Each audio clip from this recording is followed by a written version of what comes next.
Well, the restaurant came to be in 2010. I had an opportunity to take over this space, which has been kind of a culinary landmark in Toronto for the last 30 or so years. I was honored to be able to be the next chef to take over this chef-driven restaurant. I came on board to Beast this year.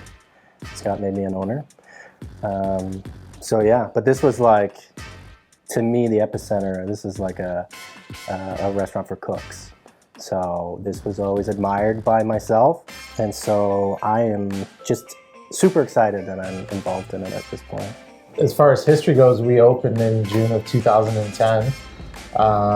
And I feel like Toronto at that time was going through a really big transition in the culinary scene. It's kind of a changing of the guard where a lot of the pioneer chefs who had paved the pathway, we were now given the opportunity as the chefs who worked under them to kind of start opening up our own places. So you started to see throughout Toronto all these chef-driven restaurants, which I believe really, it formed a very unique and dynamic food scene. I really wanted to put my kind of take on it. The philosophy, my base philosophy of cooking with whole animals, bringing whole animals in, butchering, trying to do as much local food and whole animal production in this restaurant as we possibly could, hence the name Beast. Being a cook or a chef and having the opportunity to work with whole animals is kind of an honor. Like it's something that's very deep and personal to us. It allows us to have versatility on the menu. It allows us to have extra creativity when it comes to conceptualizing dishes. And so for us, it was really important to kind of portray that to the clientele, but also give them the opportunity to try things that they'd never had before, or try things that they've had before, but in kind of a different way than they were used to. It puts you in tune with your food, knowing where it comes from, and really letting your passion come out when you have the opportunity to do that. Chef-driven restaurants are so important. You know, for me coming here, there's no limit, there's no rules. There's so much room to be creative. I don't have to be afraid of the customer because, you know, Beast has established such a reputation for cooking the whole animal. So I don't have to be afraid of any decisions that I make because they want that. They want offcuts. They want us to take risks and have fun with food. So to me, it's like freedom.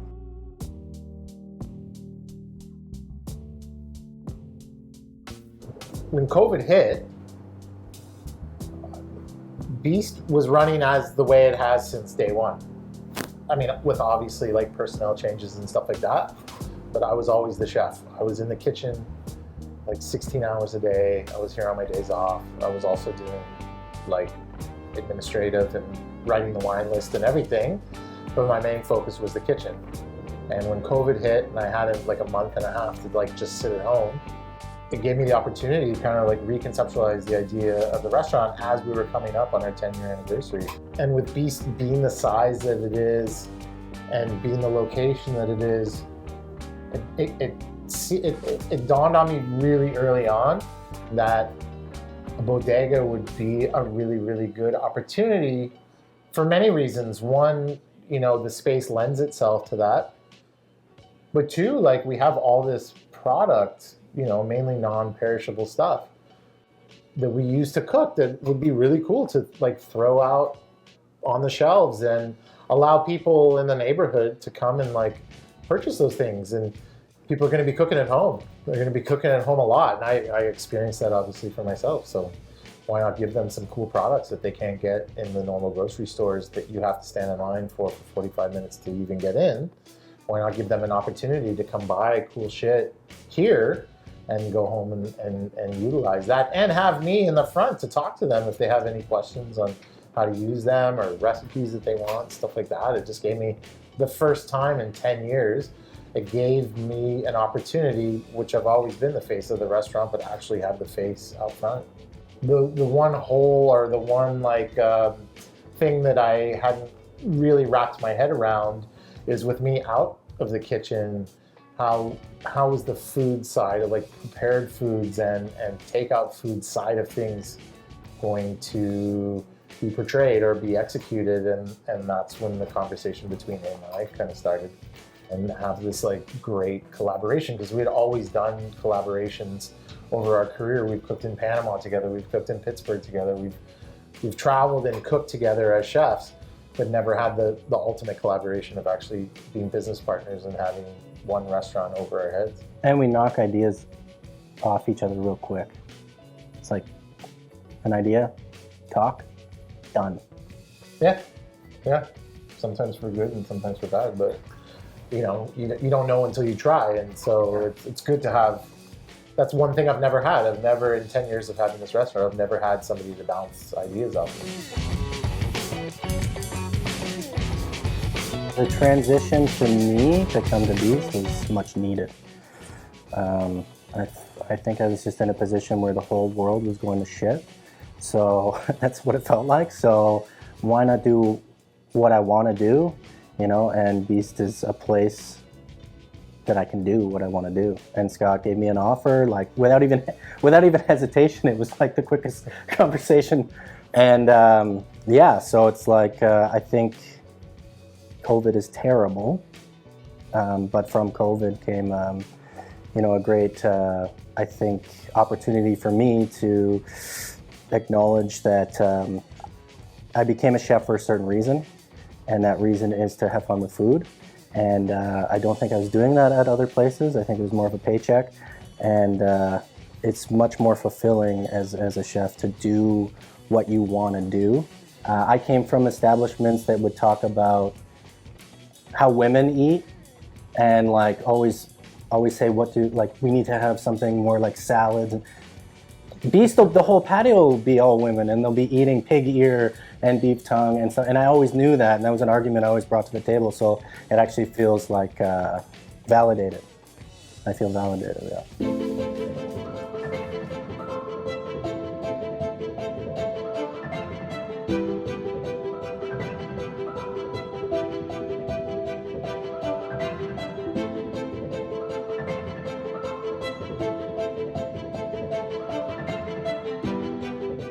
It's kind of confusing. It's like we can have patios, no indoor dining, but then you'll see restaurants put tents, which is just like indoor dining. It's a little confusing right now. So we just need a clear plan of action, and everything seems to be a little bit in the gray area. Which the government hasn't given to us since we were able to reopen. Like, there's been no clear, concise, like, this is what you should do. Everything's been put on us. It's like, you're the fucking government. Like, tell us what we should do. Like, give some guidelines, because otherwise, when customers come in, they're thinking that like this is us, but it's not. Like, we're only doing this because like this is what we have to do. But they don't hear it. We don't hear it. So we're kind of left on our own to like figure out what we're supposed to be doing right now. We're still paying rent.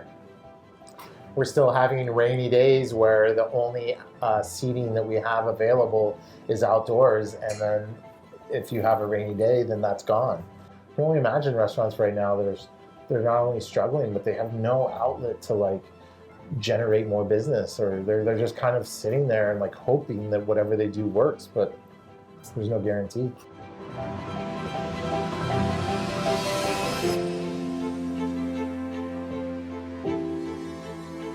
Early on in Beast, I was able to visit my nonna, so on my grandmother on my Italian side. I spent 2 days in the kitchen with her because, as most people know, with growing up with rich food cultures, not a lot of recipes are written down, because it was like, okay, so here's the gnocchi recipe. It's this large coffee can full of flour plus the smaller coffee can full of flour, plus the little cup of flour. That's one batch of gnocchi. So it was really awesome to like have that experience of like learning these recipes from her. Putting the gnocchi dish on the menu when we first opened was really important, and the idea I had to kind of make it my own and make it kind of fun, and again through like some trial and error based on her recipe, but then treated it like French fries deep fried it, tossed it with cheese curds, covered it with some type of, weekly gravy based on the whole animals that we were getting in. So we had anything from bison to elk to venison to wild boar, even more like out there kind of shit where I was like, I have some goat livers. I'm going to make a goat liver ragu. If I put it on top of the gnocchi poutine, somebody will eat it. And it ended up being some of the best selling and receptive dishes that we ever put on the menu, which was really cool.